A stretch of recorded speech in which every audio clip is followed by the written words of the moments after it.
MP में महिला मोर्चा ने बीजेपी की टेंशन बढ़ा दी है। दरअसल बीजेपी महिला मोर्चा की प्रदेश अध्यक्ष माया नारोलिया ने पार्टी से महिलाओं को टिकट देने की मांग की है। माया नारोलिया ने हर जिले से एक एक महिला को टिकट देने की मांग की। अब इसको लेकर सियासत भी शुरू हो गई है। कांग्रेस ने कहा कि खुद को महिलाओं की तैशी बताने वाली सरकार महिलाओं की मांग को पूरा करे। कांग्रेस लगातार महिलाओं के लिए काम कर रही है। बहुमत होने के बावजूद बीजेपी महिला आरक्षण बिल पास नहीं करवा पा रही।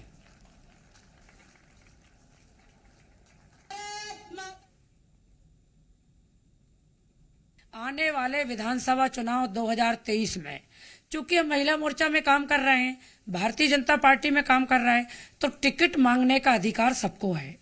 महिला मोर्चा की प्रदेश अध्यक्ष होने के नाते आधी आबादी का नेतृत्व करने की जो जिम्मेदारी और जवाबदारी मुझे प्रदेश संगठन ने दी है, उसके साथ मैं इंसाफ करूंगी।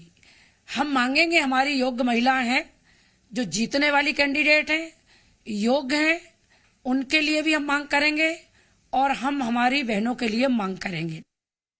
भारतीय जनता पार्टी हमेशा बात करती है, सिर्फ काम महिलाओं के हक में 18-19 साल की सरकार में शिवराज जी के काम कुछ भी नहीं हुआ। अगर ये महिलाओं के हक के बारे में सोचते तो क्या मध्य प्रदेश 4 साल लगातार महिला उत्पीड़न अत्याचार में नंबर 1 प्रदेश होता? भारतीय जनता पार्टी के पास फुल मेजॉरिटी है, फिर भी क्या वो विमेन्स रिजर्वेशन बिल आज तक पास हुआ? कांग्रेस की सरकार ने तो राज्यसभा में पास करा दिया था, आज भी लोकसभा में वो बिल अटका हुआ है। ये इनकी नीति और नियत का परिचय है महिलाओं के लिए। अब मौका है, चलिए महिलाओं के लिए कुछ काम करिए, टिकट देके दिखाइए। तो कांग्रेस चुटकी ले रही है, तंज कस रही है। प्रमोद शर्मा जी मीडिया संवाददाता इस वक्त इस बड़ी खबर पर हमारे साथ जुड़ रहे हैं। प्रमोद, जो जिम्मेदारी माया नारोलिया को मिली है उसे तो वो बखूबी निभा रही हैं, लेकिन सवाल यह है कि क्या पार्टी वाकई 50-52 महिलाओं को टिकट देगी इस बार चुनाव में? बड़ी मांग रख दी है। देखिए, उन्होंने अपनी जिम्मेदारी इस कदर इतनी बड़ी निर्वहन करते करते ऐसे डिमांड कर दी कि पार्टी की मुश्किलात बढ़ गई है और मौका मिल गया कांग्रेस पार्टी को माया नारोलिया के इस बयान के बाद, इस डिमांड के बाद, और कांग्रेस पार्टी तंज कसती नजर आ रही है। कुल मिलाकर बीजेपी महिला मोर्चे की प्रदेश अध्यक्ष ने जो राग अलापा है हर जिले से एक महिला को विधानसभा टिकट देने का, उस पर देखिए आधी आबादी की ये पूरी मांग है और सियासत भी मध्य प्रदेश में फिलहाल पूरी होती नजर आ रही है। लाडली बहना योजना को लेकर जिस तरीके से बीजेपी फ्रंट फुट पर नजर आ रही थी, वो माया नारोलिया की इस डिमांड के बाद देखिए एक अलग ही सियासी मुद्दा एमपी में एंटर कर गया है। अब कांग्रेस पार्टी निशाना साधती नजर आ रही है, मौका मिल गया है। कुल मिलाकर देखने वाली बात तो ये होगी कि क्या बीजेपी महिला मोर्चे की इस डिमांड की बीजेपी भरपाई कर पाएगी, और यदि नहीं कर पाएगी तो क्या महिलाओं के बीच में ये जो उम्मीद जग गई है माया नारोलिया के बयान के बाद, क्या कहीं असंतोष का भाव पैदा तो नहीं हो जाएगा, या फिर बीजेपी को नए सिरे से अपनी रणनीति टिकट वितरण की बनानी होगी?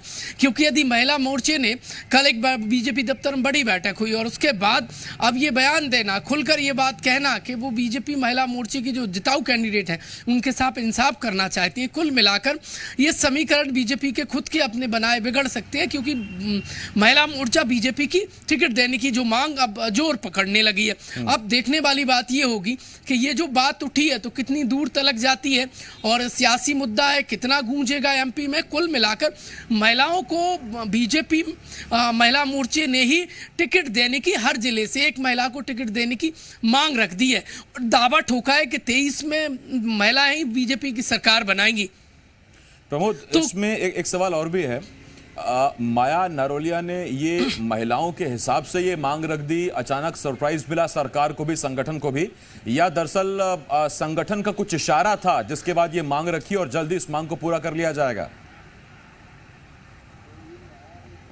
देखिए, बीजेपी कही तो जाती है पार्टी विद द डिफरेंस, तो क्या उस रणनीति के तहत माया नारोलिया ने यह बयान दिया है, या फिर उनकी ये देखिए जो महिलाओं के बीच में जिन्हें जो जिम्मेदारी महिलाओं को सशक्त बनाने की बीजेपी ने सौंपी है उनकी अपनी राय है। लेकिन कुल मिलाकर बीजेपी जो अनुशासन की पार्टी कही जाती है, जो नारा बुलंद करती है, यदि उसमें ये मांग उन्होंने उठाई है तो हो सकता है इंटरनल ये बात हो।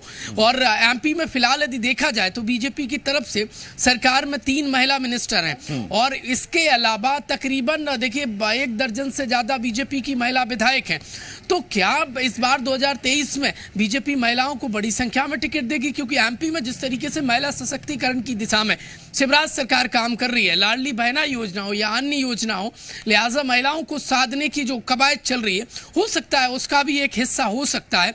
कुल मिलाकर देखने वाली बात यह होगी कि जब टिकट वितरण होगा तो क्या महिलाओं को देखिए अब तक इतनी संख्या में टिकट नहीं दिए, क्या इस बार बीजेपी देकर महिला वोट को अपनी तरफ एक तरीके से पूरी तरीके से कनेक्ट करने की तैयारी हो सकती है? क्योंकि लाडली बहना योजना देखिए प्रदेश सरकार की लॉन्च करना, इसके बाद पूर्व सीएम कमलनाथ का इस योजना को काउंटर करने को लेकर महिलाओं को 1500 रुपए देने का ऐलान, और महिलाओं को चाहे कांग्रेस पार्टी हो या बीजेपी हो अपने आप से कनेक्ट करने में देखिए इस समय रस्साकसी करती नजर आ रही है। लिहाजा हो सकता है कि उसी का एक हिस्सा बीजेपी का हो। कांग्रेस अलग मैनिफेस्टो ला रही है, 1500 रुपए गैस सिलेंडर बीजेपी की लाडली बहना योजना, और अब ये भी हो सकता है कि उसी का एक हिस्सा। बहुत धन्यवाद आपका प्रमोद।